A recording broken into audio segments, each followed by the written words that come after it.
Bom, não, pessoal, Daniel Gontijo por aqui, sou professor de psicologia, doutor em neurociências e fundador do Instituto Ponto Azul. Esta é a quarta e última aula da nossa jornada cognitiva e a gente está aqui hoje com o professor Pedro Sampaio para conversar sobre uma visão bastante diferente sobre a natureza da mente ou da subjetividade. Será que a mente é uma ilusão? Olha só, a gente vai entender primeiro o que é o behaviorismo metodológico. Será que esses behavioristas não estudam cientificamente os sentimentos e pensamentos? Ou isso é coisa do passado e o behaviorismo radical mais recente já tem uma visão diferente sobre isso? A gente vai entender um pouquinho as perspectivas mais tradicionais sobre o que é mente, a partir de algumas doutrinas da filosofia da mente mais tradicionais. Depois a gente entra no behaviorismo radical para entender como os behavioristas contemporâneos vêm entendendo que são chamados de eventos privados e se faz sentido para eles a gente continuar usando o termo mente ou não. Se a gente pode descartar isso aí como uma ilusão ou uma ficção inútil, quem sabe? Então, um pouquinho por aí que a gente vai passar. Estou bem animado para essa conversa, mas antes de o Pedro se apresentar, eu queria só agradecer a todos que estão chegando aos pouquinhos ao vivo aqui no canal. Já deixa o joinha, se inscreva por aqui se não estava inscrito e compartilhe esta aula com quem você acha que poderia aprender sobre esse tema tão instigante. Pedro, obrigado, cara, por ter aceitado participar da jornada cognitiva, por estar aqui no canal, no meu canal pessoal, no canal do IPA, porque a gente vai ter o post em ambos os canais para termos um alcance maior.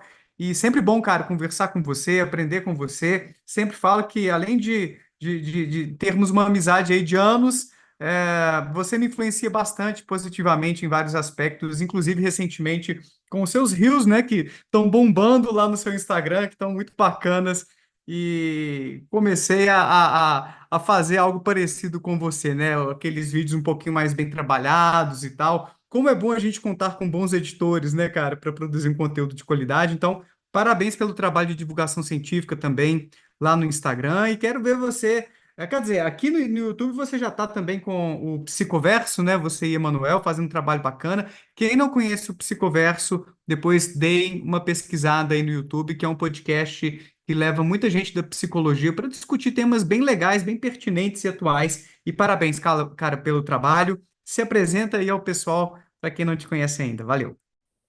Valeu demais, Daniel. Bom demais estar aqui de novo. Ainda mais falando disso, né, de tema polêmico, de filosofia da mente. E dentro da filosofia da mente, uma posição também complicada. É difícil, porque eu acho que ninguém concorda com ninguém na filosofia da mente. Mas o behaviorismo tem uma posição talvez mais contraintuitiva aí, como a gente vai ver. Então vai ser bem legal. E um prazer estar aqui de novo. E você sabe que a admiração é mútua. Inclusive, o motivo pelo qual eu comecei agora, foi em junho, a fazer esses vídeos, também foi inspiração do Daniel. Ele falou que pegou os rios lá e tal, e foi para ele também começar a fazer, mas foi o contrário. Eu pensei, poxa, eu quero fazer igual o Daniel, eu quero começar a falar, fazer divulgação científica, falar das coisas que eu gosto. Então, inspirado também em você que eu comecei. Então, prazeraço estar aqui. Para quem não me conhece, né, então, Pedro Sampaio, eu sou psicólogo, fiz especialização em análise de comportamento, fiz mestrado em psicologia, estou fazendo, espero concluindo o doutorado em psicologia também, professor na graduação durante uns 10 anos, mas atualmente estou só na pós-graduação. Então já tem um tempo que eu estou dando aula só em pós, por aí. E consultório, sou terapeuta, trabalho em consultório desde que eu formei e tudo mais. E é isso, vocês podem me encontrar por aí nas redes sociais, na minha própria, no Psicoverso, e em breve, quem sabe, um canal no YouTube também com as minhas loucuras. Vamos lá. Muito bom, cara. E em breve deve sair um episódio lá no Psicoverso, né? Que eu participei com o Pirula. Então, o pessoal que está assistindo aí certamente vai querer assistir, porque foi um papo muito massa, né? Sobre divulgação científica, Isso. psicologia, evolução. Eu acho Tem um esse que. sábado agora que vai ser com o Jean, maravilhoso, Aham, excelente também, em que a gente vai legal. abordar as críticas pertinentes e impertinentes às práticas baseadas em evidências. E aí daqui a duas Uhum. semanas vai ser esse, com você e o Pirula, que ficou sensacional.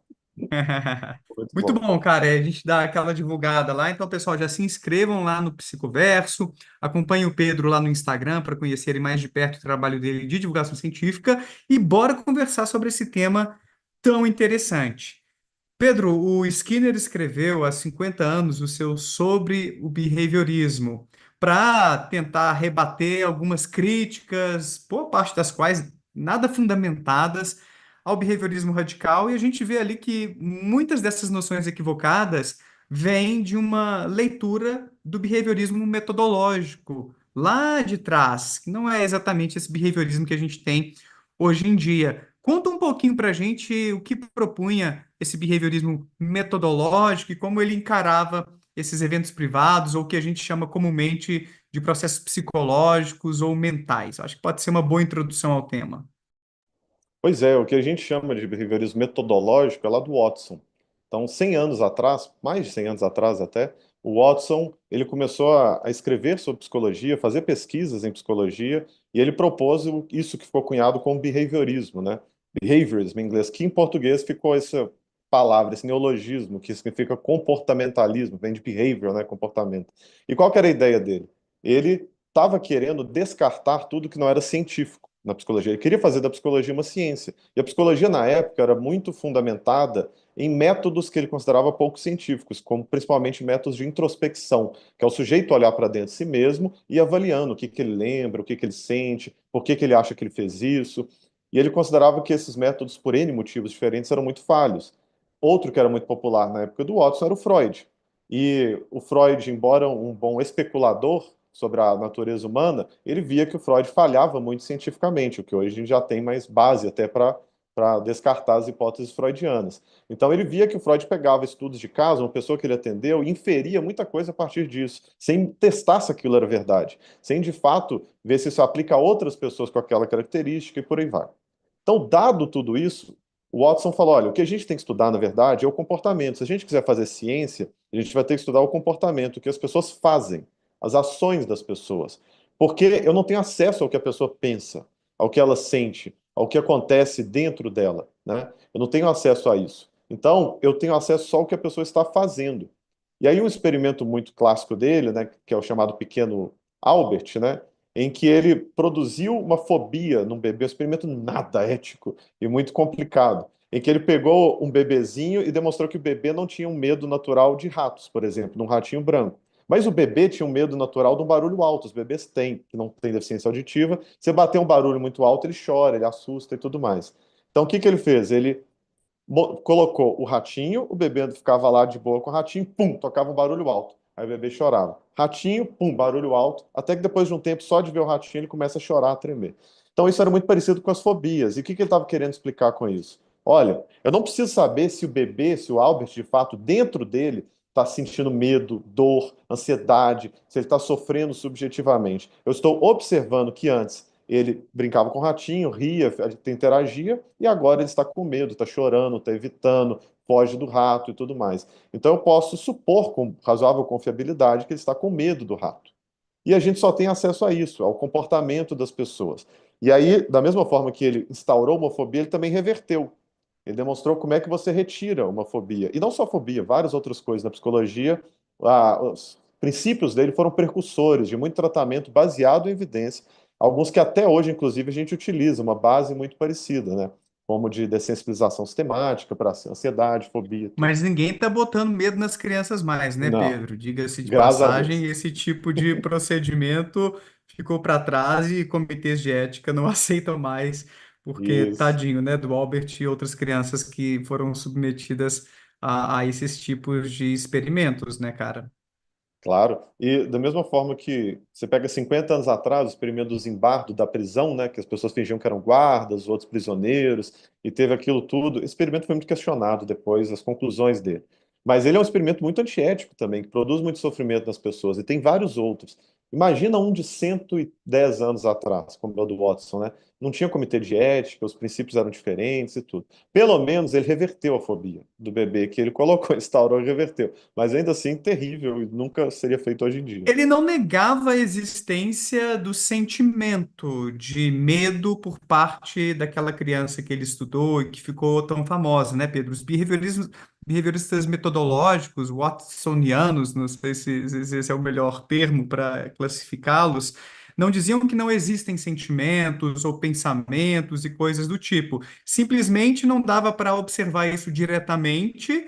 O comportamento verbal, as verbalizações das pessoas não eram assim tão confiáveis na visão deles para serem objetos legítimos de uma ciência do comportamento, então vamos deixar isso de fora e só observar o que os organismos ou os indivíduos estão fazendo diante de certas condições experimentais. Era um pouco essa, então, a pegada, né? Só para fazer um Exato. arremate dessa ideia, né? Tá. E Isso. isso aí custou muito caro, né? Porque foi muito criticado deixar de lado todos essas experiências subjetivas das pessoas da psicologia, correto? Teve uma importância para dar uma guinada científica na psicologia, mas teve essas críticas também pertinentes. Porque, por isso que é chamado de behaviorismo metodológico, ele estava focado no método. Eu não consigo estudar isso, né, o pensamento, o sentimento diretamente. Eu consigo estudar o que as pessoas falam, que pensam, falam, que sentem. Então, meu objeto de estudo é o comportamento de falar, descrever. Depressão, eu não consigo saber se a pessoa de fato está menos triste. Mas ela relata no inventário Beck de depressão, por exemplo, que ela está menos triste, que ela está fazendo mais coisas e tudo. Eu estou avaliando o comportamento dela, não consigo avaliar o que está dentro. Então, esse que era a proposta dele, faz algum sentido. Só que isso gerou críticas impertinentes, de que o behaviorismo, então, ele iria desconsiderar esses aspectos. O Watson, realmente, ele não estava interessado em estudar o que é um pensamento, o que é um sentimento. Mas depois dele, e até hoje, há muitas décadas, há 80 anos, os behavioristas estudam e muito, tem até uma centralidade no estudo do behaviorismo, os pensamentos, sentimentos, as nossas emoções, que é chamado de comportamentos privados no behaviorismo. E esse é o chamado behaviorismo radical do Skinner. E radical pode parecer que ele é mais extremo, né? Mas ele é bem menos. É radical no sentido de raiz, que ele acha que a raiz, o modo como a psicologia tem que estudar, tem que ser a partir de comportamentos, das interações. Mas isso inclui o comportamento privado. Por que chama privado? Porque só uma pessoa tem acesso. O que é privado? Uma coisa minha, que eu falo que é propriedade privada, quer dizer que é de alguém, né? É de uma pessoa. E o que é público, mais de uma pessoa, várias pessoas têm acesso. Então a gente vai chamar de comportamento público, por exemplo, eu mexer meu braço aqui, você consegue ver, eu consigo ver, alguém que pode estar olhando está vendo. Eu falar é um comportamento público. Quando eu conto o que eu pensei, é um comportamento público, mas o meu pensamento é privado. Eu posso estar nesse momento imaginando você tocando o ukulele lá numa praia e tudo mais. Você não tem acesso a não ser que eu verbalize, né? Então, esse comportamento a gente chama de privado. Mas é importante chamar de comportamento porque ressalta que ele é uma ação. E isso tem muita importância no behaviorismo. Muita, muita importância. Mas sim, a gente estuda bastante o pensamento, sentimentos, emoções, ou seja, tudo que as pessoas vão atribuir a uma mente.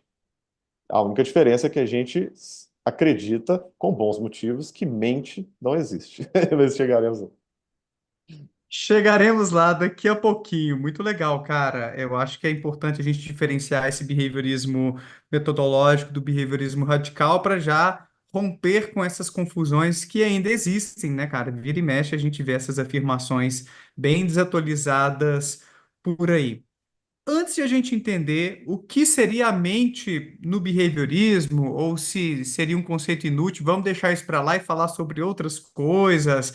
Explica para a gente, Pedro, o que existe de perspectiva conceitual do que é a mente a partir de doutrinas, tipo dualismo, fisicalismo. Eu acho que pode ser um bom ponto de partida para depois a gente contrastar isso com a perspectiva behaviorista. Ótimo. Até porque, para negar a mente, dizer que mente não existe ou que não é um construto útil, né, interessante, a gente tem que então definir o que é mente. E aí tem três visões maiores, três categorias maiores do que é mente, né? A mais antiga, hoje pouco usual na filosofia, mas muito frequente no senso comum, é chamado de dualismo. Dualismo de substância ou dualismo cartesiano. Cartesiano quer dizer que vem do Descartes, do René Descartes. Lá no livro dele, Meditações Metafísicas, ele tem um exemplo muito famoso, que leva eventualmente ao penso logo existo, né? O cogito ergo sum. O que é isso? Ele está lá falando.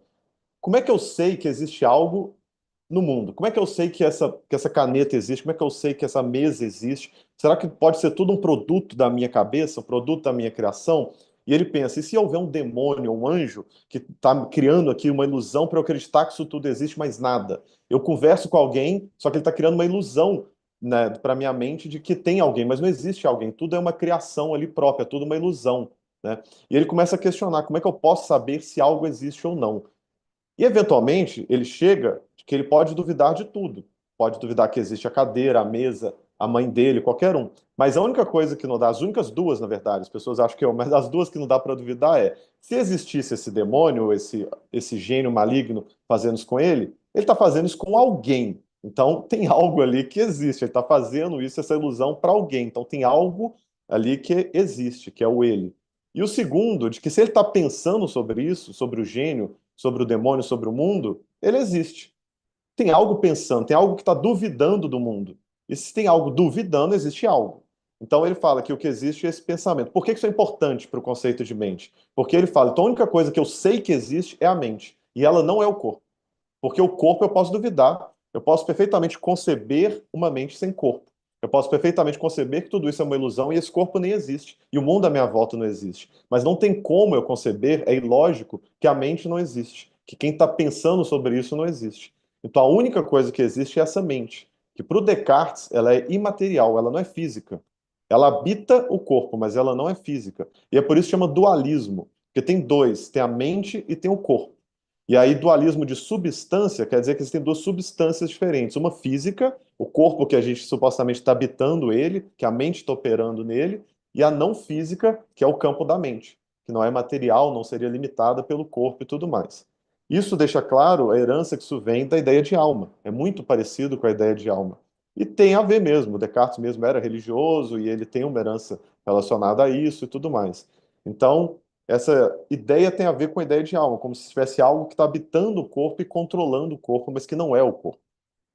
Esse dualismo de substância, ele na filosofia há muito tempo não é majoritário, não é muito utilizado. Tem muitos argumentos contrários a ele já muito consistentes. Mas no senso comum, eu diria que grande parte das pessoas pensa assim, de que existe uma mente imaterial e que ela habita o corpo. Eu mando ordens para o meu corpo, mas que essa ordem, esse eu que está aqui dentro, não é físico.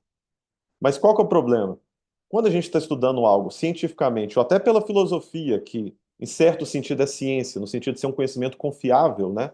Quando a gente faz esse tipo de coisa, você não pode pressupor algo imaterial. Seria algo necessariamente sobrenatural, porque o mundo natural é físico. Tudo que a gente consegue ter acesso, estudar, pensar, medir, interagir, é físico de alguma forma. E não é só físico igual meu braço é físico. Pode ser físico igual um neurônio é físico, igual uma atividade elétrica é física, igual moléculas são físicas, mas é físico de alguma forma. Tudo no mundo. Então, se você pressupõe a existência de algo não físico, isso gera um bilhão de problemas complicadíssimos. O primeiro é como que algo não físico e material, essa mente, está interagindo com o corpo físico. Para o Descartes, tem a glândula pineal, que ele acredita que um pedaço dela está no mundo mental e material e um pedaço no mundo físico, e pela glândula pineal, a mente envia mensagens para o corpo, né? Envia mensagens Tem para o muita gente que cérebro. acredita nisso ainda, que navega, que surfa nessa onda da pineal, cara. Tem um pessoal espiritualista, não sei se do espiritismo também, que vira e mexe posta coisas a respeito disso. E não, as neurociências já encontraram outras funções para a glândula pineal. Tem gente que não tem a pineal e não perdeu a consciência ou continua aí com suas atividades cognitivas em dia e assim por diante. E o próprio Antônio Damasio, inclusive, que é um autor que eu li bastante na minha graduação e logo depois que eu me formei, tem um livro, O Erro de Descartes, que inclusive ele tenta refutá-lo pelas neurociências, mostrando que para a gente pensar e ter essa autoconsciência, para haver um self, essa experiência de sermos alguém pensando, é preciso haver um corpo que forneça os estímulos ou as informações, ou que seja essa referência desse organismo que está em atividade se relacionando com o ambiente. Então, é preciso que a gente sinta o nosso corpo na interação com o ambiente para emergir isso que é chamado pelos filósofos da mente de consciência. Essa é uma perspectiva neurocientífica bem interessante que acabou culminando no livro O Erro de Descartes, que é um best-seller do Antônio Damasio, que está fazendo agora 30 anos. Ele é de 94, então é um livro que, por mais que haja um ou outro elemento certamente desatualizado ali, traz uma visão mais fisicalista para a gente entender a consciência e como o dualismo é problemático. Então fica a dica aí de leitura. Se eu não deixei aqui embaixo, vou colocar para vocês aí para quem está assistindo a live gravada. Mas e aí, que mais? Teve alguma coisa mais aí de crítica ao dualismo? Ou você quer falar um pouquinho sobre o fisicalismo? Ah, teve, né? Tem todas essas, né? O fato de que você tem que explicar como é que algo não físico interage com o físico, que é sem Uhum. sentido, é ilógico, gera muitos outros problemas. E o fato que você não tem evidência da existência dessa coisa não física, como é que você sabe que existe essa coisa? não física, e um milhão de outros. Mas eu não preciso gastar muito tempo nele, não, porque pelo menos na filosofia e na ciência tem quase ninguém que adota essa visão, creio eu. E aí tem o outro, que é meio termo, assim, que é um fisicalismo não redutivo. O que que é isso? A ideia de que o que a gente chama de mente, ele tem equivalentes físicos, mas ele não é só físico. Então, tem pessoas que propõem algo nessa linha. Então, por exemplo, realmente, não existe neurose sem neurônio, ou seja, quando eu danifico uma parte do meu cérebro, eu modifico o modo como eu penso, modifico minha consciência, altero tudo isso. Tem uma relação muito clara do organismo ali com o que a gente chama de mente. Mas aí tem pessoas que vão pensar que, no entanto, são coisas diferentes, que a mente é uma propriedade emergente do corpo. O que isso quer dizer?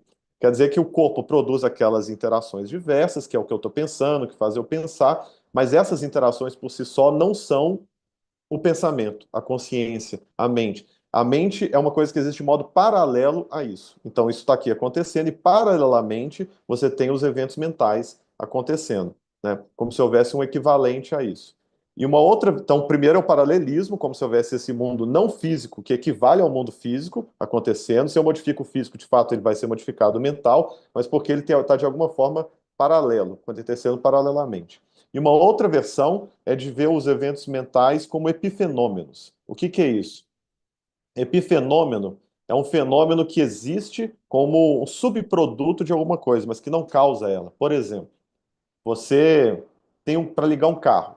Você vai ligar um carro e aí você gira a chave, isso ativa a ignição, tem uma atividade elétrica, leva para o motor, aquelas coisas todas lá, que eventualmente faz a roda girar. Um epifenômeno disso tudo é, por exemplo, o barulho do motor. Não é o barulho que faz a roda girar, mas o barulho acontece com essa cadeia causal também. Ou a fumaça que sai, não é a fumaça em si necessariamente, mas a fumaça está sempre saindo quando você faz esse tipo de fenômeno. Então, tem pessoas que acreditam que o evento mental é um epifenômeno dessas reações neurológicas. Então, está acontecendo a reação neurológica, um epifenômeno, essa experiência subjetiva, né? Esse evento mental. Só que isso também tem alguns problemas. Então, quais são os problemas? O primeiro é que você primeiro tem que explicar, esse epifenômeno, ele é físico ou não? O que que é isso? O que que é esse epifenômeno? Ele é físico ou não é físico? Porque se ele E não é no caso físico, do barulho e da fumaça, são epifenômenos físicos, são coisas que perfeito. ocorrem no mundo natural, só que não tem nenhuma relação causal com o movimento do carro. Exato. E no caso da maioria das pessoas que adotam esse ponto de vista, ele não seria físico, ele é outra coisa, né? Ele é alguma coisa que emerge ali, mas que você não detecta. Você não tem modo de detectar eles de nenhuma forma até hoje e tudo mais. Simplesmente aquelas relações acontecem e subjetivamente, em primeira pessoa, você tem aquela experiência, esse epifenômeno, né? Mas isso gera um problemão, porque se ele não é físico, que motivo você tem para acreditar que ele existe? Porque, inclusive, uma boa forma na filosofia para distinguir algo que é real de algo que não é real é se aquilo tem poder causal, se aquilo causa alguma coisa no mundo físico.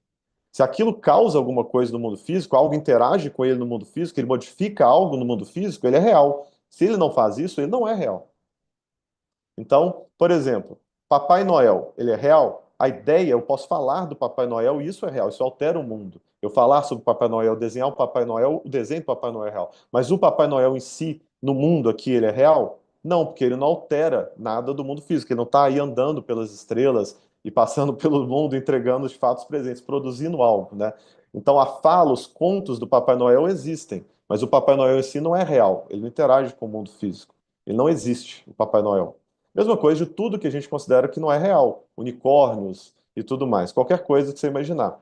Então, essa mente, ela também não poderia ser real enquanto um epifenômeno, porque o que que ela está causando no mundo físico? Se a causa é toda física e ela é só outra coisa que emerge, o que que é isso que emerge? Como que isso está modificando algo no planeta, no mundo, ou no organismo? Porque a fumaça vai modificar algo ali, ela interage com o mundo físico. O barulho também interage com o mundo físico, que é detectável no mundo físico. Ele existe. E essa mente, como é que você sabe que ela existe? Que motivo você tem para acreditar que ela existe? Então ela não seria real, ela só seria real no sentido fictício. Você consegue falar que isso existe, igual Papai Noel. Você consegue falar que a mente emerge como epifenômeno, mas é uma ficção. Ela não tem nenhuma materialidade ali. Então, Mas essa essa é inclusive uma forma. galera Pode falar. se recusa a, a admitir, enfim, é contrária à ideia de que os estados mentais afetam o comportamento, eles levam para esse lado que seria talvez uma ilusão. Você acha que o seu sentimento afeta o seu comportamento, ou que o seu pensamento afeta o seu comportamento, por exemplo. Eles descartam que exista essa relação, então, desse epifenômeno, esse evento mental, sobre o comportamento. É essa a ideia. É porque quando chega nisso, eles vão falar que o que causa é o fenômeno físico. O seu sentimento, no sentido daquela atividade neurológica, ela afeta seu comportamento. O seu pensamento, no sentido daquela atividade neurológica que é o seu pensamento, ela afeta seu comportamento. Mas a experiência de pensar, o pessoal às vezes chama de qualia, né, os qualia, ou o quali do vermelho, da dor e tudo mais, é um epifenômeno. Ele emerge. E a própria consciência seria um epifenômeno. Então, porque tem a questão do zumbi de Chalmers, por exemplo, que talvez já tenha debatido em outras lives aqui sobre esse tema, que é muito famoso em filosofia da mente. Você consegue pensar nisso no caso de uma inteligência artificial também, um computador em que você consegue produzir tudo para ele poder reagir como se ele estivesse sentindo dor, reagir como se ele estivesse pensando, reagir como se ele tivesse sentimentos, mas ele só está reproduzindo o código, ele reproduzindo a programação dele, mas ele não tem a experiência mental, ele não tem a mente, ele não tem a experiência em primeira pessoa. Então eles falam que aquilo tem uma causa física e material, o pensamento ali tem a causa física e material que está influenciando sua ação. Mas a qualia, a mente, a consciência em si, essa coisa que eles acreditam que nos torna unicamente humanos, ou em alguns casos de alguns pensadores, outros animais teriam em graus, né, diferentes, seria um epifenômeno.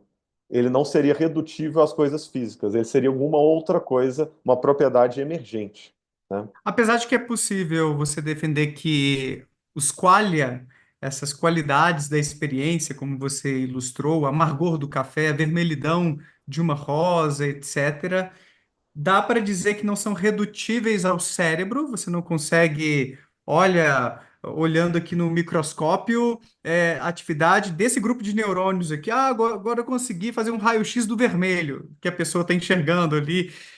Não dá para você fazer esse tipo de redução, não sei se a palavra aqui é ontológica, embora você possa fazer um trabalho de correspondência, olha, mas quando a pessoa tem essa experiência do vermelho, são esses neurônios aqui que estão ativando. Tipo naquele paralelismo, ou até falar, olha, não é que sejam epifenômenos, a gente só não consegue ainda explicar o salto entre a atividade do neurônio e aquilo que está sendo produzido. Mas talvez sejam propriedades distintas de um mesmo evento. Aí eu não sei se a gente pode falar de um dualismo de propriedades aqui. Eu sei que tem Uhum. algumas correntes assim, são várias, né, para a gente entender essa relação complexa entre a experiência subjetiva que o organismo tem e o que está rolando ali no cérebro. Não sei se o behaviorismo tem uma posição oficial sobre isso, depois eu gostaria de te ouvir a respeito desse tema aí, mas eu sei que alguns teóricos propõem certos tipos de dualismo que não necessariamente levam para aquela ideia de uma mente material, flutuante, Isso. cartesiana, e nem necessariamente para essa perspectiva de um epifenomenalismo, enquanto essas propriedades que não teriam nenhuma relação causal com o organismo. Mas são ideias muito interessantes. E eu queria só fazer mais um comentário antes de a gente avançar. Eu me lembrei, cara, quando você falou que se algo não tem nenhum efeito sobre o mundo, isso é um critério para a gente questionar se aquilo existe de fato. O dragão da garagem de Sagan tem muito essa pegada, né, cara? É exato, é a O partir Sagan, disso. não é? O Sagan conta a historinha lá que ele leva uma pessoa, ele não, né? Ele conta assim que um sujeito leva um amigo para ver seu dragão na garagem. Chegando lá, cadê o dragão? Não, mas ele é invisível, então não dá para a gente enxergar. Ah, então vamos jogar aqui um pó sobre ele para a gente ver pelo menos o formato dele, né? Que o pó vai ficar cobrindo ele, ou jogar um manto, alguma coisa assim. Ah, mas ele é incorpóreo, além de ser invisível. Ah, mas vamos pegar então um detector de temperatura e colocar perto das narinas dele. Não dá certo. E começa a dar muitas e muitas desculpas, e no final o Sagan diz: qual é a diferença entre um dragão que não pode ser detectado e não provoca suas marcas no mundo, seus efeitos no mundo, e um dragão que não existe? Então eu Perfeito. acho que não é bem em torno disso o que você está problematizando sobre esses eventos aí, essas experiências ou essa alma que a gente não conseguiria detectar por nossos equipamentos e que complicaria a vida dessa galera epifenomenalista ou dualista. Ilustra bem, então, essa ideia do dragão? Perfeito. É justamente isso. E aí, isso é chamado na filosofia, às vezes, de máxima de Alexander, que é um filósofo, cientista de começo do século passado, que pôs isso, né? Ele foi pensando em várias formas de se distinguir uma coisa que existe e que não existe, e a que ele chegou, que ainda é muito aceito na ciência, é essa. Algo existe e tem poder causal. Se aquilo interage com outras coisas físicas de alguma forma, tem um poder causal ali, senão pode ser só uma ficção. Existe enquanto a produção ficcional que tem o poder causal, mas a coisa em si no mundo não. O Anderson brincou aqui. Obrigado, Anderson, pela moderação aí do canal, como sempre. Ele falou: Você vê o vento? A gente O não vê vento, o vento, mas o vento produz seus efeitos sobre o mundo, né, Pedro? Inclusive, me perfeitamente. fez muito feliz enquanto um menino que soltava pipa na infância, na adolescência. Exatamente. O vento é um deslocamento de ar, né? A gente sabe detectar o ar de várias formas, você não precisa ver ele diretamente. Tem várias coisas que a gente não vê diretamente e que a gente detecta. Ele produz alterações no mundo. O vento, obviamente, produz. Você vê a árvore, né, com as folhas balançando, ele está alterando o mundo de alguma forma ali. Muito legal. Tem também uma versão de fisicalismo que é mais reducionista, que você gostaria de comentar, ou não está no seu Tem, que é script das aí? neurociências, que é mais Hum. simples, que é mente é só um outro nome que se dá para essas relações fisiológicas do corpo. Então, mente seria o equivalente a isso.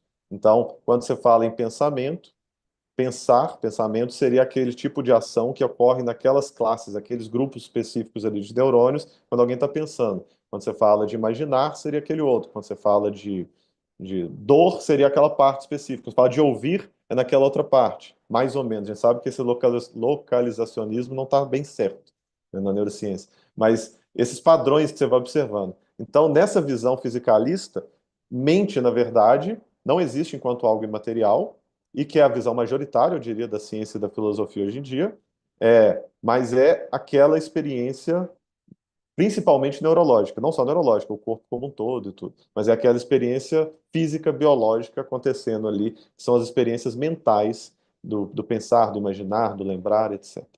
Mas É essas uma também têm visão. problemas. É, É uma visão de identidade, né? Você equivaler mente a cérebro. Então, mente é aquilo que o cérebro faz. Tem essa frase que eu não me lembro onde que eu li, mas que eu gravei e às vezes reproduzo. Mas tem problemas mesmo. Esses fisicalistas, eu não sei se eu posso dizer não reducionistas ou alguns dualistas apontam para essa dificuldade de, caramba, mas você olha para o cérebro, você encontra ali sangue, você vê neurônios, você encontra uma umidade. Se você localiza, por exemplo, a região que processa o amor, então você pode dizer que o amor é úmido e carregado eletricamente, como os neurônios? Então, tem alguns tipos de paradoxos ou algumas dificuldades teóricas, mesmo nessa ideia fisicalista de identidade, né? Onde você pega o que o cérebro faz, então isso aqui é o seu pensamento, isso aqui é a sua decisão, isso aqui é o seu sentimento de medo. Não é tão simples assim, né, Pedro? Essa correspondência e tudo. então, tem esses problemas das explicações ainda serem insuficientes, tanto, né, de a gente não conseguir localizar precisamente. Tem um problema de que não explica os qualia, né, a experiência subjetiva da coisa, que é o chamado problema mais difícil, né, de filosofia da mente, o hard problem. É, e tem o fato de que então seria obsoleto falar em mente, né? Seria um conceito completamente obsoleto. Se aquilo ali que as pessoas estão chamando, ele é um conceito desnecessário, né? Não tem nada, nenhuma relação com como esse termo surgiu e como ele foi usado durante milhares de anos. Você só está tentando salvar o termo, mas você está só falando que o que existem são respostas neurofisiológicas. Então, tem muitas coisas envolvidas. Beleza, e aí, diante disso tudo que você trouxe, várias visões com alguns problemas, inclusive, gente, para quem chegou assim meio de paraquedas ou perdeu alguma das aulas anteriores, no curso Filosofia da Mente, que vai começar no dia 16 de novembro, ó, daqui uns dias, lá na nossa formação em Ciência e Filosofia do Instituto Ponto Azul, que é o nosso IPA-CEF. A gente vai ter uma aula onde o professor Gustavo Leal Toledo vai trazer com um pouco mais de detalhes, porque não é o propósito deste bate-papo de hoje, mas com mais detalhes essas principais correntes da filosofia da mente para a gente entender tanto as suas forças como as suas fraquezas. E como o Pedro já bem colocou, não existe consenso. Na filosofia da mente existem várias escolas ou teses que são concorrentes, que estão disputando espaço aí para tentar mostrar que a sua perspectiva é superior, mas não existe um consenso, não existe nenhuma solução, digamos assim, que encerre a questão. Eu acho que a gente ainda está longe disso, sobre a natureza da mente ou sobre como da atividade do cérebro emerge uma experiência tão incrível como o sabor do café. Para quem gosta de café, é claro. Mas, enfim, vocês vão ver um pouquinho com mais calma esse grande problema da consciência e se no final das contas a gente pode dizer que o cérebro é o produtor ou o criador da realidade tal como a gente conhece nessa primeira aula com o professor Gustavo. Mas daqui a pouquinho eu falo mais sobre o curso Filosofia da Mente para vocês e fiquem até o final, quem se inscreveu na jornada, porque eu também vou explicar como emitir o certificado. Vocês já estão aí ansiosos, mandando mensagem lá no nosso suporte, pedindo informações sobre os certificados, mas a gente vai passar essas informações por e-mail. No final aqui eu vou explicar, e a partir de segunda-feira ou terça, vou confirmar daqui a pouquinho com a equipe, eu acho que terça, vocês vão conseguir emitir o certificado. Pedro, diante disso tudo que você trouxe até agora, cara, dá para a gente falar de mente no behaviorismo radical? Ou esse radicalismo exclui até essas noções de mente? Na verdade, tudo é comportamento? Enfim, fala um pouquinho para a gente sobre qual é a proposta behaviorista radical. O behaviorismo radical não vai usar o conceito de mente. Ele considera que é um conceito problemático e mais confunde do que explica. Então, dado que ele tem essa herança toda associada com coisas imateriais, não físicas e tudo mais, ele tende a confundir. E não só por isso, porque a gente aponta que muitas explicações psicológicas caem num problema que a gente chama de mentalismo, que é atribuir a uma causa interna as ações das pessoas. Quem acredita em mente faz muito isso. Ele acha que o Pedrinho socou o Joãozinho porque o Pedrinho sentiu raiva do Joãozinho, ou porque ele intencionava socar o Joãozinho. Ele explica pela intenção, pela mente, ou porque ele pensava que o João era um babaca. Então ele fica explicando as ações das pessoas a partir da suposta mente, do que está acontecendo dentro da pessoa e que está gerando aquela ação. Isso é um tipo de explicação muito ruim para a psicologia, porque ela tem muitos problemas, esse tipo de explicação. Primeiro que ela é circular, né? Ah, como que você sabe que o Pedro estava com raiva do João? Você falou que foi porque ele estava com raiva que ele socou. Ué, porque ele socou o João. E por que que ele socou o João? Porque ele estava com raiva. E como é que você sabe que ele estava com raiva? Porque ele socou o João. Então, a evidência daquela sua causa, né, é a mesma coisa que você está tentando explicar. Ela é circular, ela é ruim. E a mesma coisa que você falar, como é que você sabe que a Joana intencionava fugir do prédio? Ah, ela intencionava fugir do prédio, eu sei porque ela fugiu do prédio. E por que que ela fugiu do prédio? Porque ela intencionava fugir do prédio. Você não chega em muito lugar. O único jeito de você avançar nessa discussão é você sair da intenção, sair da raiva, sair do pensamento que gerou aquela ação e ir para o que gerou então esse pensamento, essa intenção, essa ação, né? Aí sim você vai conseguir, é porque o João xingou o Pedrinho, ou o João empurrou ele, ou falou mal da mãe dele, ou fez aquilo outro, e aí ele sentiu raiva, e aí ele intencionou machucar o João, e aí ele machucou o João. Mas de todo jeito, ou a menina que saiu correndo do prédio, porque ela viu que estava fogo, viu chamas, viu uma fumaça, e ela pensou que poderia estar acontecendo incêndio e ela saiu correndo, né? De todo jeito, se você quiser dar uma explicação razoável, você tem que ir para os eventos antecedentes ao comportamento dela, à ação dela. Você não consegue ficar só nos eventos supostamente mentais, internos para explicação. Então, poderia ser interessante eliminar esse intermediário como uma explicação do comportamento, porque ele é obsoleto. Você consegue explicar perfeitamente bem a ação do Pedrinho através do que o João fez anteriormente, ou da história de vida dele.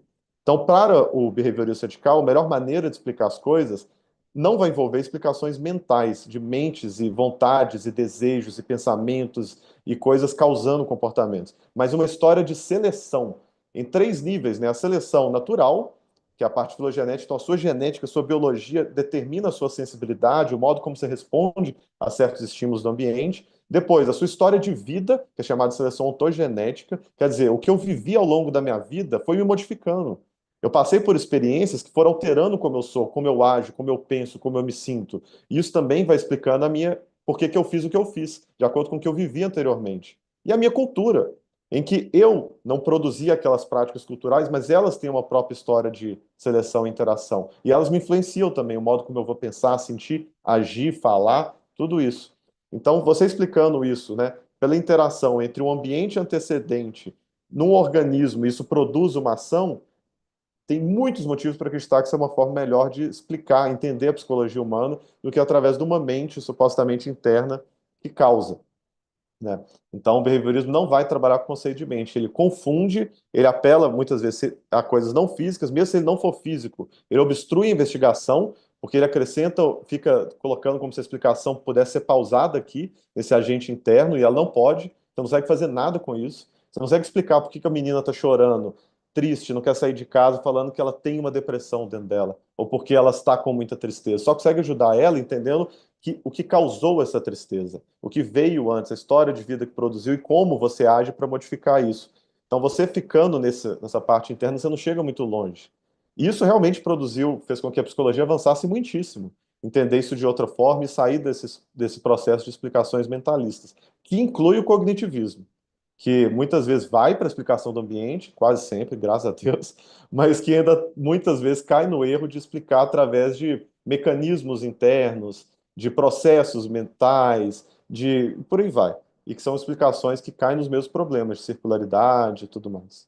Uma coisa que eu conversei recentemente com o César e com a Ana, numa live que a gente fez no IPAC, é se essa crítica ao mentalismo, ela não está meio datada, ou seja, ela fez sentido lá atrás, quando a gente tinha uma ciência cognitiva muito imatura ainda, e neurociências engatinhando, era uma coisa que a gente não tinha, por exemplo, as máquinas de ressonância magnética e tudo, e hoje a gente já tem uma compreensão muito mais ampla de processos neurológicos e cognitivos, e daria para a gente resgatar, ah, digamos assim, uma perspectiva talvez até mais integral de pegar aquilo que existe de bom no behaviorismo, essa perspectiva mais externalista, do condicionamento que explica muito bem a origem dos nossos pensamentos, dos nossos comportamentos, das nossas reações emocionais, porque a pegada do behaviorismo radical, o forte, né, é a sua explicação histórica.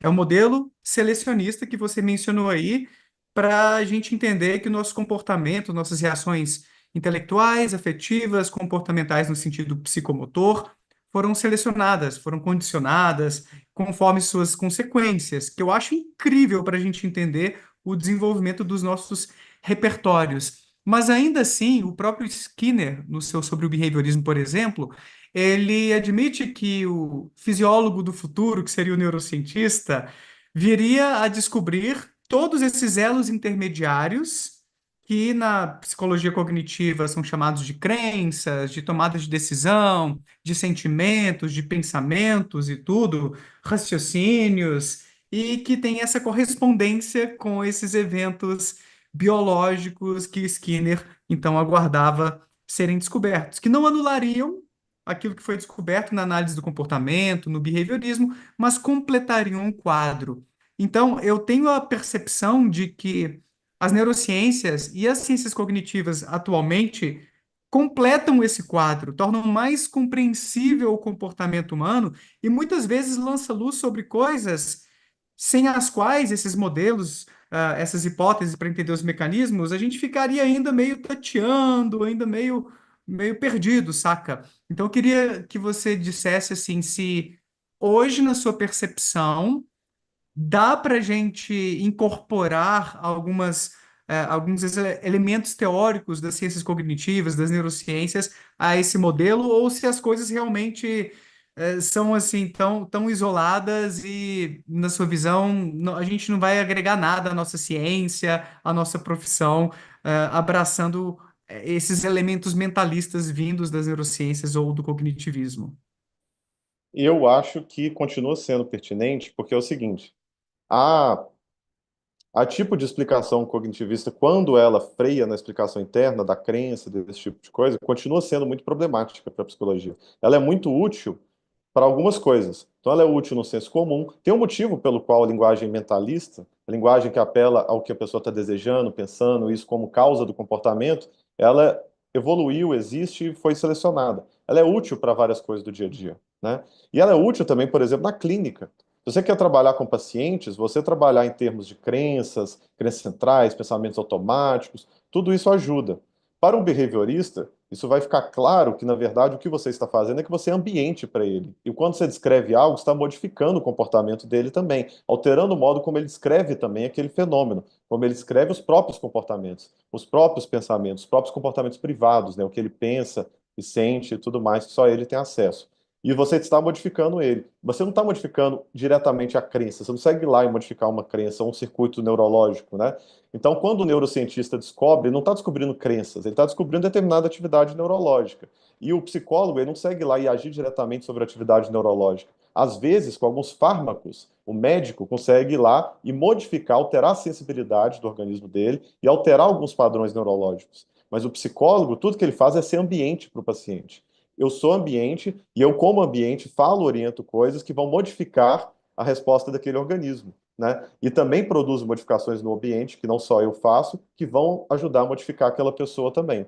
Então, eu acho que para uma explicação do comportamento, ainda é bem melhor você sair da explicação de crenças e tal. Por que o fulano fez isso? Porque ele acredita que isso é verdade.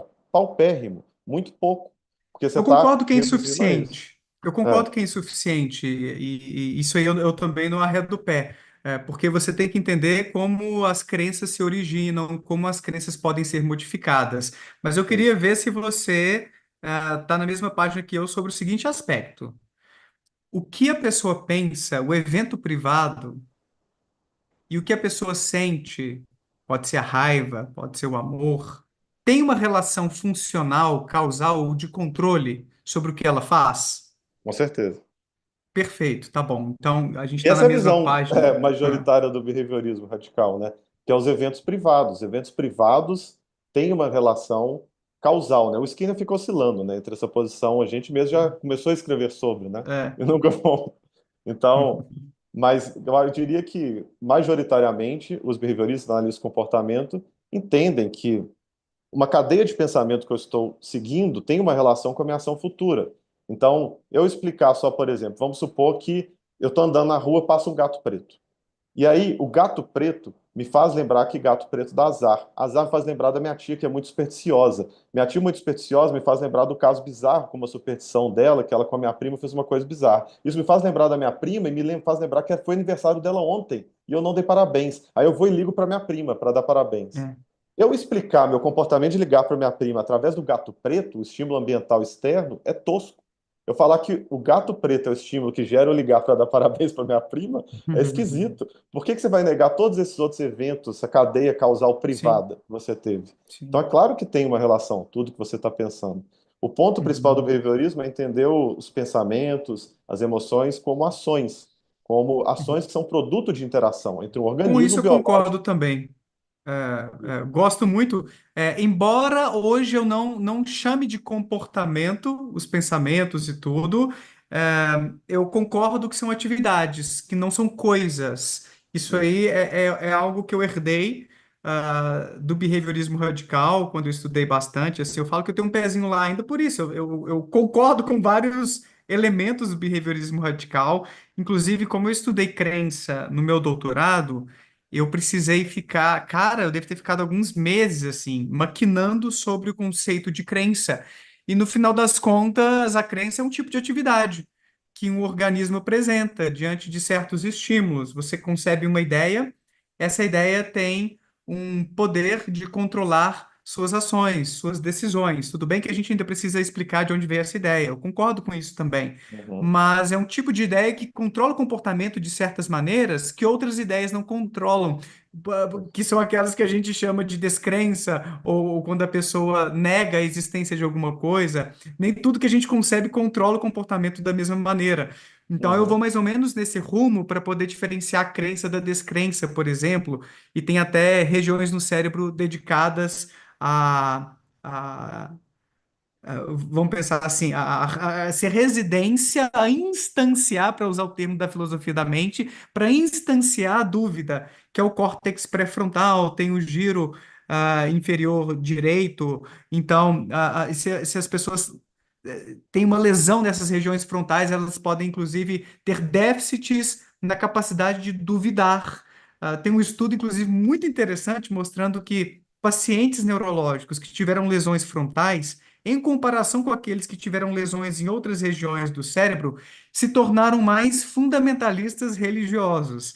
Não estou afirmando que quem é fundamentalista religioso tem problema cerebral. Não, uma coisa não necessariamente significa outra, tá, gente? Dá para você ser fundamentalista por N motivos, mas a integridade do córtex pré-frontal, até a maturidade, para usar um termo conforme esses teóricos da neuropsicologia, são importantes para a nossa capacidade de duvidar, ou para ser essa sede da dúvida. Embora, obviamente, a gente aprenda a duvidar ao longo do caminho, a gente precisa de um repertório intelectual para a gente ser capaz de detectar falácias e coisas do tipo, né? Tem que ter um processo de aprendizagem para a gente chegar É, lá, mas tem que mas eu não ter diria que é a sede da dúvida, né?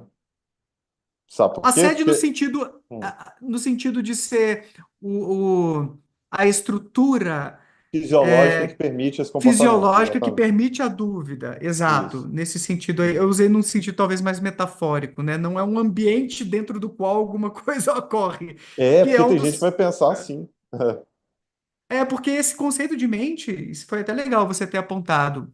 Esse conceito de mente, às vezes, é disseminado por alguns autores psicanalistas, por exemplo, e alguns cognitivistas também, quando falam da memória.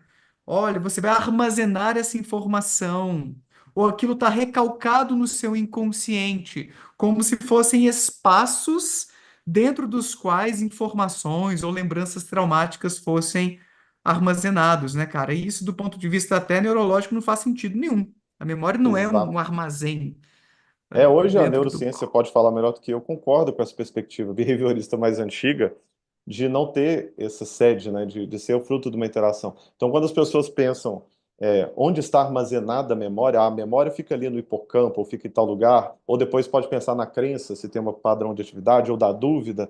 Para behaviorismo sempre foi um erro, porque ela não está armazenada ali, não existe a memória, isso é uma abstração de ações, né? E agora, aquela parte é muito ativada quando você emite a ação de lembrar, né? Da mesma forma que aquela outra parte do cérebro é muito ativada quando você emite a ação de duvidar, né? De alguma coisa que você acabou de descrever. Mas não quer dizer que a dúvida está ali ou que a memória está ali. Isso não faz sentido. Quando eu dou um soco na tela, eu tenho que fazer uma série de atividade muscular específica, com meu bíceps e costas. Se eu lesionar meu bíceps, eu não vou conseguir dar um soco. Isso quer dizer que o soco está armazenado no bíceps, né? Eu não vou conseguir mais emitir aquela ação. Quer dizer que ele estava armazenado ali, né? Não faz sentido, porque são ações, são frutos de interações. E você tem que ter um organismo que tenha a fisiologia capaz de emitir aquela ação e a história de reforçamento de ambiente para poder produzir aquela ação.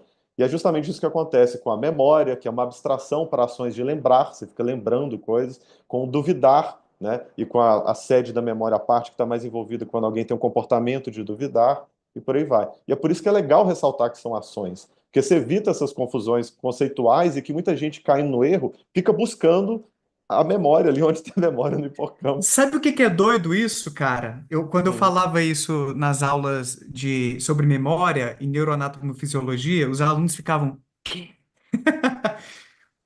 O comportamento só existe enquanto a gente está apresentando. Isso vale também para as nossas lembranças, decisões, até para os nossos sentimentos. Ou seja, enquanto a gente não sente raiva, a raiva não existe. Enquanto você não se lembra da sua avó, agora você se lembrou. Não existia a sua vozinha dentro da sua cabeça, armazenada em algum lugar. São ações. Aquela rede que se formou na medida em que você interagiu com a sua avó, aqueles neurônios foram se conectando, eles não ficam ali guardando a imagem da sua avó. Eles vão ser reativados quando existe um contexto ou estímulo, como a gente fala, quando a gente fala, né? Lembre-se da sua avó. E a sua Uhum. avó vai bem? Aí aqueles neurônios se ativam, e quando eles se ativam, você tem a lembrança da sua avó. Enquanto você não está tendo aquela lembrança, do ponto de vista fenomenológico, se a gente pode usar essa palavra, né? A filosofia da mente recorre a esses termos eventualmente, né? Numa perspectiva subjetiva da experiência dos qualia que você mencionou, né, Pedro? Isso não Uhum. existia. E esse exemplo do Pedro é ótimo, do murro, por exemplo. Eu dava o exemplo do tchau. Eu mostrava assim para os alunos: gente, olha só a minha mão. Ela tá paradinha, não tá dando tchau, né? Para que o Zoom reconheceu a mão aqui e apareceu o símbolo. Agora, tá vendo? Eu tô dando tchau, não tô? Sim, tá dando tchau. E agora, para onde o tchau foi? Aí todo mundo ficava assim. O tchau não Exato. ficou armazenado na minha mão. O movimento deixou de existir. Da mesma maneira, quando você para de pensar no Faustão, o Faustão, enquanto a sua lembrança, ô louco meu, deixa de existir. O amor que você sente pela sua mãe, pela sua namorada ou pelo seu namorado só existe enquanto você está apresentando essa emoção ali diante dele, enquanto um afeto positivo. Os hormônios estão rolando, os neurônios estão disparando, mas não fica armazenado em nenhum lugar. Apenas a estrutura fisiológica que foi sendo modelada ao longo da sua vida permanece ali esperando os estímulos certos, né, Pedro? Para você Isso. dar o tchau ou para você manifestar aquela emoção positiva ou aquela emoção negativa. Isso Sim, funciona para total. as crenças também, elas não estão armazenadas. Por isso eu não gosto, às vezes, também no cognitivismo, quando a gente tromba com alguns termos assim, como se as informações estivessem armazenadas ou a crença estivesse ali em algum lugar. É Isso. uma atividade. Eu não gosto mais de falar que é um comportamento, porque eu prefiro diferenciar as Ah, porque você não quer atividades. ser associado com behaviorismo. Não, não, não. Mas Porque é eu acho claro que é que é. útil. Não, não, não. É porque eu acho que é útil a gente diferenciar Uhum. comportamento enquanto movimento, de atividades ou ações cognitivas e afetivas. Eu acho que tem um valor semântico, saca, na comunicação legal. É basicamente por isso que eu É. diferencio. O que Mas eu eu falei, concordo claro que muito. é que claro que é uma ação, né? Não que claro que é por isso que você, você faz. É uma Ah, ação, tá. isso é muito bom. E, e é muito legal ver esse negócio da ação, porque então você está dizendo que tudo que as pessoas chamam de mental, pensar, lembrar, a emoção, o querer, a crença, são ações. Não está localizado, então ela é uma ação, ela é um produto de uma interação entre um organismo que é capaz de emitir aquela ação e do ambiente que vai estimular e produzir aquela ação. E ela só existe enquanto ação, enquanto ela está acontecendo. E isso é o behaviorismo. Essa é toda a proposta dela de compreensão. Eu acho que essa proposta é o que abre mais caminho para estudos interessantes, para aumentar o conhecimento sobre esses fenômenos. Eu te dei o exemplo, tem na minha dissertação lá, do Dennett. Ele vai lá e observa que as pessoas detectam agente no mato mexendo, na nuvem e tudo mais. Qual a explicação? É porque as pessoas têm um mecanismo de detecção de agente. Porra! Por que que as pessoas. Eu sei que as pessoas detectam a gente. Por quê? Porque ela tem um mecanismo de detecção de agente. Isso é uma pseudo-explicação, porra. Então, fica Não circular. resolve Como é que você muito. sabe? Não resolve muito. Como é que você... Por que que ela detecta a gente? Porque ela tem um mecanismo de detecção de agente. Como é que você sabe que ela tem um mecanismo de detecção de agente? Porque ela detecta agentes. E como é que você... Por que que ela detecta agentes? Porque ela tem um mecanismo de detecção de agentes. Então, isso ainda acontece no cognitivismo. Então, evita esse tipo de coisa. Mas, enfim. Legal, legal, muito bom. Ó, eu tenho só mais uma perguntinha para te fazer, no final das contas, para a gente fazer esse arremate aí desse tema. Tô separando aqui já as minutagens para passar para o Whats, para a gente fazer uns cortes legais dessa live. Eita, nós foram muitos temas bons, hein? Vai ficar massa, depois eu te mando. E eu vou só mostrar aqui para o pessoal que caiu de paraquedas, ou o pessoal que já estava inscrito na jornada, tudo bonitinho, que de repente está esperando o último dia para se inscrever. Gente, não faça isso, porque todo curso praticamente que a gente faz lançamento, acontece de a gente ter esse prazo aí para esgotar as vagas com valor promocional, e aí se você deixa para a última hora, você pode acabar esquecendo. Então, olha só, a gente ainda tem 9 dias pela frente. Não espere chegar no oitavo dia para você se inscrever pelo valor promocional lá no Instituto Ponto Azul, na nossa formação em Ciência e Filosofia, que vai ter esse novo curso agora, a partir do dia 16, que é o Filosofia da Mente. Então, eu já tinha mencionado o professor Gustavo Leal Toledo, que vai dar essa aula aqui sobre o cérebro, se ele pode ser visto como o criador da realidade, como Miguel Nicoleles, inclusive, sugere em seu livro quase com o mesmo título, que a gente leu recentemente no Clube do Livro Nosso, inclusive. Então, o professor vai trazer várias perspectivas importantes em filosofia da mente para a gente entender a natureza da mente, quais são as principais teses a respeito da consciência e se o cérebro, no final das contas, pode ser visto como esse produtor ou criador da mente, no final das contas, da realidade. Da realidade parece meio forte, né? Não parece? Enfim, talvez do que a gente entende por realidade. Bom, na segunda aula, o professor Samuel vai dar uma aula sobre o inconsciente cognitivo. Eu vi gente mencionando a psicanálise aí durante a live. Não se trata do inconsciente psicodinâmico, freudiano, psicanalítico. Trata-se de um tipo de análise ou de estudo que está sendo feito, tanto por cientistas cognitivos como por neurocientistas, sobre o que está por trás da atividade do cérebro ou o que o cérebro faz que não é produzir a consciência, digamos assim, e como isso pode afetar o nosso comportamento. Tem um livro que traz essa ideia de uma maneira muito legal, que é o Subliminar, do Leonard Mlodinow. Eu deixei o link aí embaixo para quem quiser dar uma olhadinha e se aprofundar, mas a gente vai ter uma aula só sobre esse inconsciente cognitivo. Estou muito curioso para ver essa aula do professor Samuel.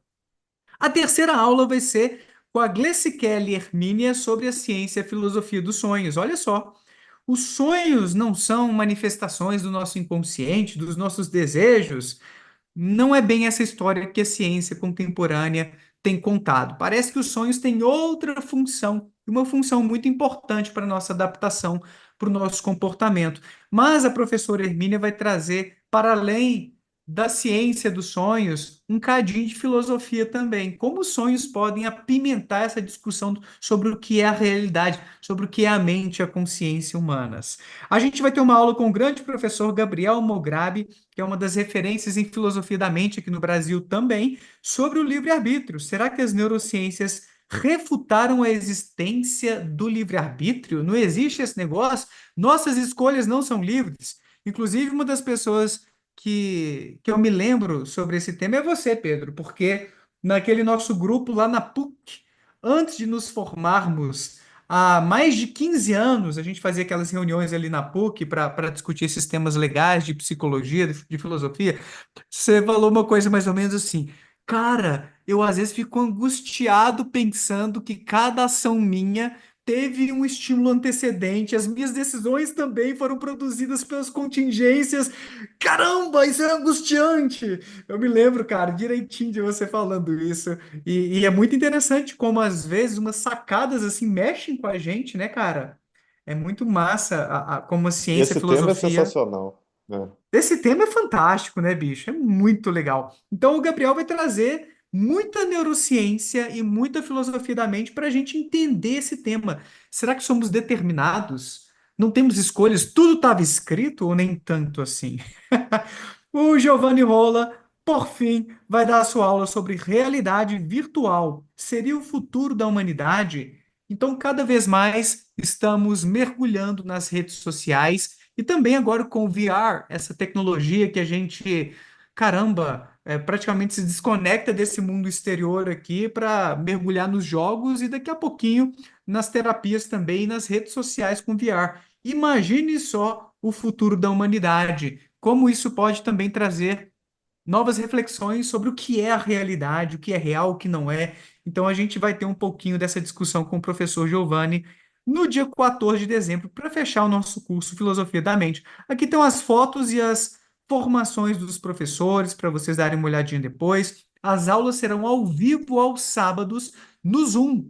Nesse aplicativo que a gente está usando para fazer a transmissão, que é um aplicativo gratuito, você pode baixar no seu celular, no seu computador, e quem perdeu alguma aula, não se preocupe, porque na nossa plataforma, todos os cursos ficam salvos com as aulas que ocorreram por lá, para vocês não se preocuparem. Olha só, por exemplo, aqui na jornada cognitiva, que hoje é a última aula. Se você perdeu a aula de ontem, ó, você chega aqui, ela tá. Aliás, a de ontem eu não coloquei ainda não, mas acabou dando ruim aqui. Mas a de anteontem já tá aqui, ó, do cérebro bayesiano. Eu vou colocar daqui a pouquinho a aula de ontem aqui também. E a gente deixa tudo salvo aqui na plataforma, então, para quem perdeu alguma coisa poder conferir posteriormente. Eita, travou aqui, pronto. É o computador que está com várias coisinhas abertas. Aqui, ó. Vamos ver a aula, por exemplo, é, da- vamos ver a aula, deixa eu ver aqui, da Natália Pasternak sobre as causas e consequências do negacionismo científico. Então fica salvo ali, você deu o play. Ixi, parecendo que é tudo em inglês, né, gente? Mas ela tá falando em português, eu prometo para vocês. Você deu o play aqui na aula da Bibi, vocês estão vendo, gente? É fácil a plataforma. Eu tô mostrando, Pedro, só porque as pessoas perguntam muito assim, como é que funciona? É só ao vivo? Fica gravado? Então eu tô mostrando a plataforma rapidamente para o pessoal que tem essas dúvidas, fica um pouquinho indeciso, a plataforma tá bonitona, é só chegar chegando, que tem os clubes do livro também, e aproveite porque finalmente até o dia 15/11.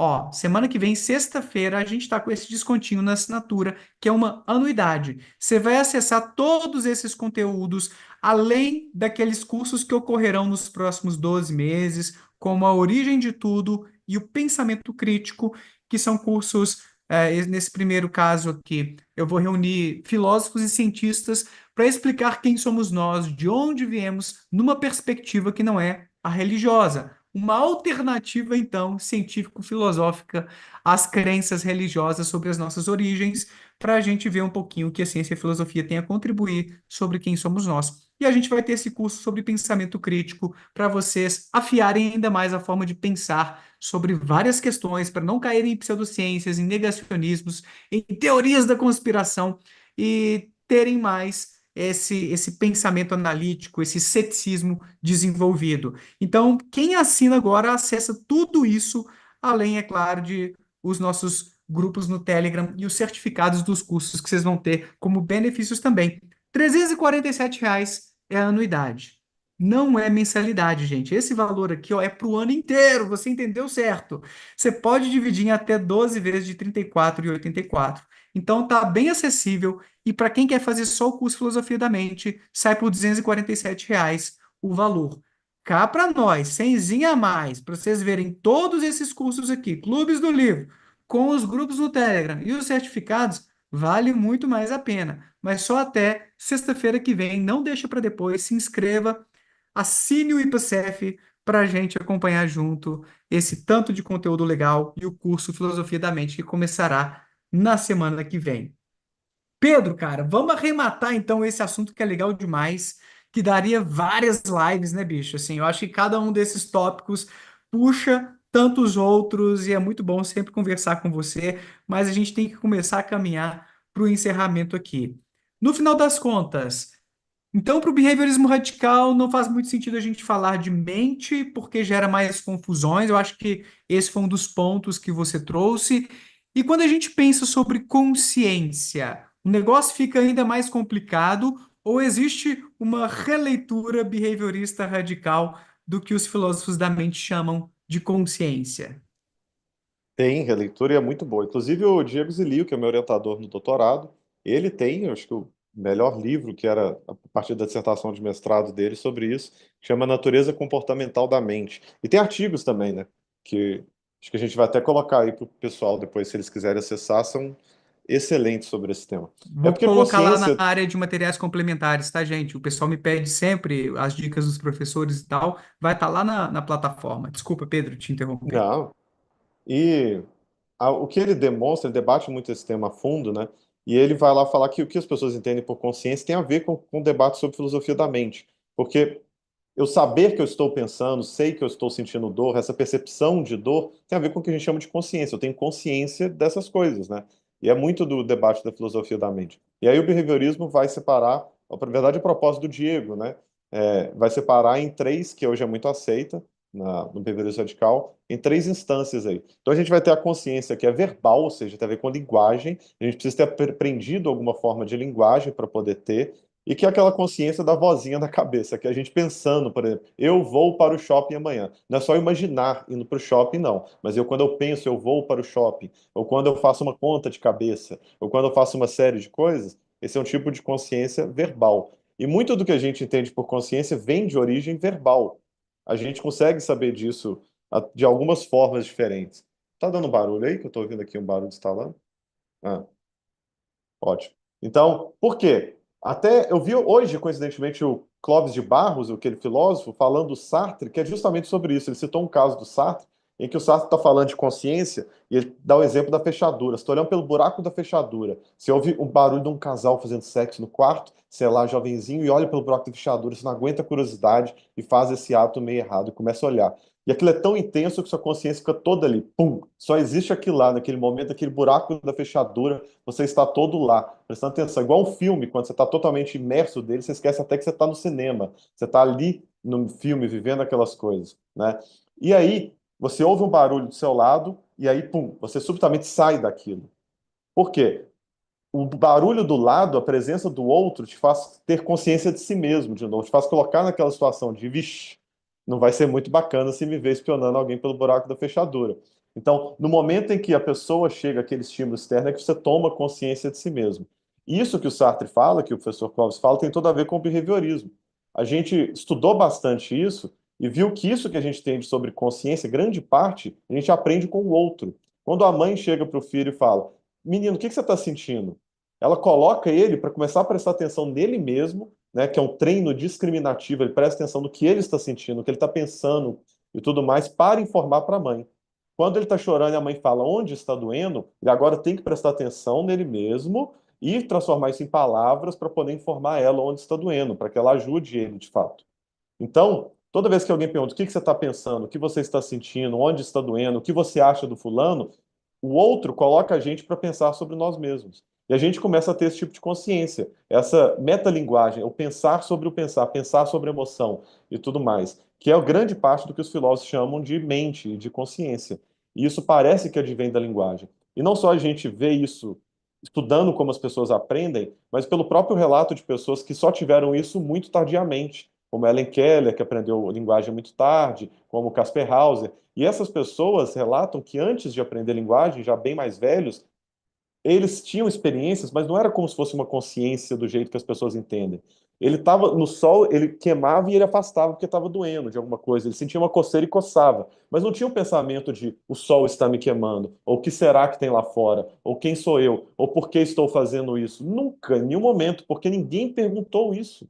Ele nunca foi colocado para ter um treino discriminativo, para tentar diferenciar o que que ele está pensando, o que que ele está sentindo, porque não tinha ninguém para ele contar a respeito disso. A Então, muito linguagem disso vem do injeta outro. complexidade na consciência, no raciocínio, né, Pedro? Isso, Fica muito mais estruturado, mais organizado. Mas como eu achei importante isso que você falou, mas não é que é, pessoas, antes de desenvolver seu repertório verbal, nessas condições bem raras que você mencionou aí, como Casper Hauser, né? Como é que é o nome do isso, cara? isso É, mesmo. não é que ele não tivesse sensibilidade ao ambiente, não sentisse dor, não sentisse o sabor das coisas. Ele tinha consciência nesse sentido fenomênico. Só que era uma consciência talvez muito no aqui e agora, sem essa complexidade de raciocínio, de porquês, de perguntas, que depende em grande medida dessa comunidade verbal, né, para poder Perfeito. modelar Então, ele tinha consciência, mas é o que o behaviorismo então vai chamar de consciência não verbal, que não é, verbal. é o seu contato com o ambiente, é contato com a estimulação, com o mundo. Então, ele tem contato com isso. Então, o sol está queimando, tem um estímulo de calor que ele está sentindo o calor e que ele tem experiência do calor. E está queimando ele, ele vai tirar o braço. E ele vai ficar sentindo o calor por um tempo, né? Ele sente dor de barriga, algo interno, e também vai sentir a dor de barriga. Vai ter uma experiência disso. O que não tem é a metalinguagem de pensar em dor de barriga, que se envolve palavras, dor de barriga. Ou o que que é a dor de barriga, o que que eu comi, ou por que que eu estou fazendo. Isso envolve uma série de aprendizagens que ele ainda não tem, porque isso aprende-se com as pessoas, né? A gente aprende com o mundo na nossa interação. Mas existe essa consciência que provavelmente os outros animais têm, que é não verbal, que ele tem experiências em primeira pessoa. Ele está interagindo com o mundo e está sentindo dor, sentindo prazer, sentindo afeto, sentindo uma série de coisas. O cachorro só não vai pensar, nossa, como eu amo o Daniel. É tão legal quando o Daniel vem, e não tem isso porque não tem linguagem. Mas ele tem sensações boas quando você chega perto, tem sensações ruins quando você fica muito tempo longe. Isso tudo é real, essas experiências dele, né? E aí, o terceiro tipo é chamado de consciência fenomênica, que é os qualia, que o behaviorismo vai falar que é, na verdade, simplesmente a experiência em primeira pessoa. É quando você em primeira pessoa, não é um epifenômeno igual algumas pessoas acreditavam, né? O qualia não é algo que emerge daquela interação biológica. Ela é simplesmente um modo de observar. É você é essa interação biológica. mas em primeira pessoa. Isso altera o modo como você lida com isso. Então você é só um locus ali no qual está acontecendo aquela interação, você é um locus biológico único, ou quase único, se você tem um gêmeo idêntico univitelino, mas e de uma história de vida única e de toda a interação única que produz aquela experiência. Em primeira pessoa, o resultado desse organismo biológico com essas interações é isso. Quando eu sinto dor, é o resultado. Isso é a experiência de dor aqui, só que em primeira pessoa. Então, se eu tiver uma máquina que tem tudo isso e tem equivalente, ela vai ter a experiência de dor dela, que é de um outro tipo de corpo, né, de mecanismo que está produzindo o equivalente à dor, de falar que está sentindo dor, de evitar um estímulo e tudo mais, que pode não ser igual à minha, mas que pode ser muito parecido. Mas é só como é em primeira pessoa para a máquina ter aquela experiência, né? E da mesma forma dos outros animais, do morcego, de outra pessoa que não sou eu, são experiências que eu nunca sei o quão parecidos são com a minha, eu só tenho acesso ao que eu observo externamente. Mas aquilo é o fenômeno físico. É só a diferença de perspectiva, de primeira pessoa para terceira pessoa. Só isso. Mas tem muita coisa para falar sobre isso, mas não vai dar tempo. E o só isso é assim, gente. O só isso é uma discussão que é interminável na filosofia da Isso. mente, porque essa transição da primeira para a terceira pessoa é muito debatida, né? Como E tem que coisas gera. muito legais do behaviorismo sobre isso, mas obviamente não vai dar tempo, né, da gente falar. É, Mas quem mas sabe a gente faz uma parte 2 porque é um assunto muito legal. E como eu te falei a respeito de a gente reparar poucos representantes do behaviorismo radical na psicologia da religião, também existem pouquíssimos representantes do behaviorismo radical na filosofia da mente. Talvez haja alguns teóricos que tenham um pé ali no behaviorismo, uma pegada assim bem próxima. Eu acho que o Gustavo Leal Toledo que vai dar a primeira aula, ele gosta bastante do behaviorismo, mas não alguém talvez que se classifique e seja esse behaviorista, assim, digamos, mais raiz mesmo. Mas legal, cara, eu achei muito bom o nosso papo, eu acho que tem muitas coisas que daria para a gente desenrolar mais, mas realmente a gente precisa encaminhar aqui para o encerramento do nosso bate-papo. Eu queria agradecer a todos que participaram da jornada cognitiva, tanto quem se inscreveu como quem não se inscreveu. Eu vou mostrar rapidamente como faz a, o check ali na plataforma para emissão do certificado. Pedro, você me dá só 2 minutinhos e aí a gente finaliza. Eu podia ter feito isso aquela hora e acabei não me lembrando, mas é coisa, jogo rápido aqui, gente, ó. Então, para quem se inscreveu na jornada cognitiva, para emitir o certificado, eu vou colocar terça-feira, porque eu não me lembro se a equipe me pediu para ser segunda ou terça, porque tem umas burocracias aí para fazer o certificado, para colocar ele ativo na plataforma. Então eu vou colocar que é terça. Se for segunda, vocês recebem um e-mail na segunda-feira e será uma boa surpresa. Mas o que vocês vão fazer? Vocês vão entrar na pastinha da jornada cognitiva, vocês vão encontrar aqui as aulas que aconteceram. Aqui vai haver mais 2 aulas. Eu vou pôr essas aulas aqui agora. Então, ó, só para ficar bonitinho, ó. Vocês vão ver todo o processo, ó, atualizar, vou colocar a nova aula aqui agora que aconteceu antes com o Samuel aqui, ó. Vocês estão me vendo botar a aula aqui no ar, ó. A aula do Samuel agora está aqui. Eu vou colocar a aula agora com o Pedro também. Já vai ficar prontinho aqui, pronto, ó. Todo o conteúdo nosso já está aqui disponível na plataforma. O que que vocês têm que fazer para emitir o certificado? Vocês têm que marcar os conteúdos como vistos. Essa marcação de vistos ou concluídos tem que pesar também, tem que acontecer também com os conteúdos daqui de cima. Isso aqui também é conteúdo, ó, o cronograma, por exemplo. Aqui tem também o grupo no WhatsApp, a explicação do certificado, desconto. Tá vendo que aqui do lado tem um botãozinho marcar como concluído? Você pode marcar aqui também, né, se você gostou ou não gostou do conteúdo. Espero que tenham gostado muito. E vocês marquem como concluído aqui, ó. Marcou como concluído, vai passar para o próximo conteúdo. Então aqui sempre vocês vão encontrar esse botão de marcar como concluído. Tá vendo essa barrinha aqui? 12%. Quando chegar a 100%, vai ficar disponível o certificado, que vocês vão clicar aqui do lado, certificados, vai aparecer aqui o certificado que você pode baixar. Obviamente, se você não tiver visto os outros cursos e tal, não vai dar para você marcar como concluído, por exemplo, o Clube do Livro, assim, você tem todas as respostas, ou a origem da Bíblia. Não daria. Mas vai aparecer aqui para vocês quando vocês marcarem tudo como concluído, vocês cliquem aqui e depois em. Aqui está com visão do administrador, tá? Mas vai estar aqui, eu prometo para vocês baixar o certificado.